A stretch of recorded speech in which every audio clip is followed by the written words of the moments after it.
Dictation start now. I deem it a privilege and an honor to meet you, the students and teachers of the Tribhuvan University, and to spend a few happy moments in your midst. For one who, like me, has been a teacher all his life, it is always a stimulating and encouraging experience to meet young students and scholars engaged in the pursuit of knowledge and discovery. This is all the more so on this occasion because of the strong ties of common traditions and shared values which have united Nepal and India throughout the centuries.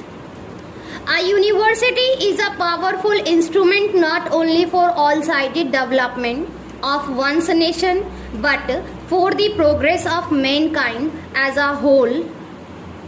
A university, said Pandit Jawaharlal Nehru, stands for humanism, for tolerance, for reason, for the adventure of ideas and for the search of truth. It stands for the onward march of the human race towards even higher objectives. If the universities discharge their duties adequately, then it is well for the nation and the people. This university, named after the great father of the Nepalese nation, is developing in a manner worthy of all the universalism, modernism, and spirit of freedom and equality that he stood for. It has made a valuable contribution to the development of modern Nepal, and I have no doubt that it will make an even more significant contribution to the social, cultural, and economic development of your country in the days ahead and help it to assume its rightful place in the committee of nations. I am extremely happy that we in India have fully associated ourselves to the best of our ability in the building up of this great university. From its very inception, we feel proud of this collaboration, which has been of considerable benefit to ourselves.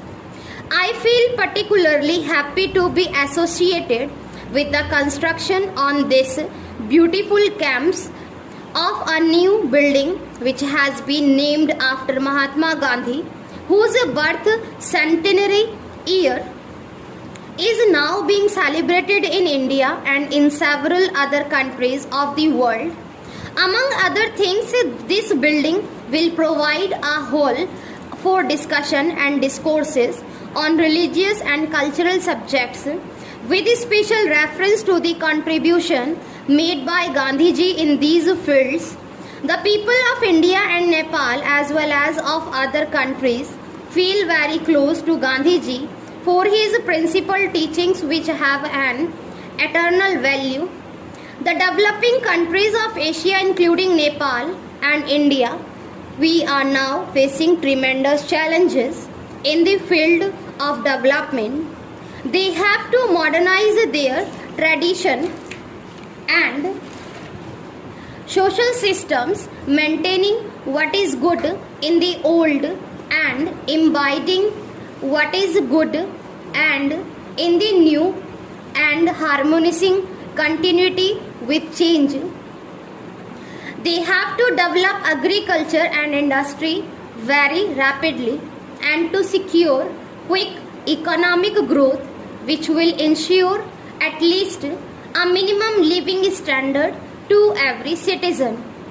They have also to strive to reduce the wide gap between their level of development and that of the industrially advanced countries. These challenges facing the Asian countries are really changes for you, the rising generation, and it is on you, vision, wisdom, competence and dedicated hard work, that their solutions will largely depend. In this great national task, the major effort will have to come from the people themselves but their efforts could be considerably strengthened in two ways. The first is assistance from developed countries who owe a duty to themselves as well as to the less privileged nations of the world to reduce the widening gap in the standards of living in the advanced and backward countries. And the second is the equally important collaboration between the developing nations themselves, who have so much to give as well as to receive, in the sharing of experiences and implementing cooperative projects of mutual benefit. Every nation and every generation has to fight anew its own battles for freedom. Freedom from hunger and want, disease and ignorance, from foreign domination, economic and political. The people of my generation in India had to devote their energies mainly to win the battle for political freedom, but now the people of your generation, both in Nepal and in India, have to fight other and more difficult battles. The battles for freedom from ignorance, from hunger, from degrading poverty, and from all such other things that impede the full development of the human personality. I am very happy to find that the people of Nepal have accepted this challenge, and that they also consider it an opportunity which should be met with strength, dignity, discipline and fortitude.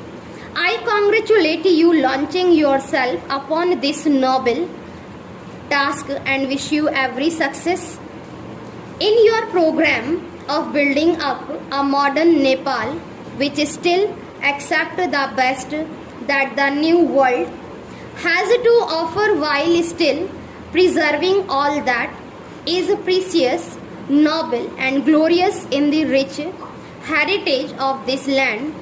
Now it shall be the constant endeavor of the people and the government of my country to be of all such assistance to you as we are capable of.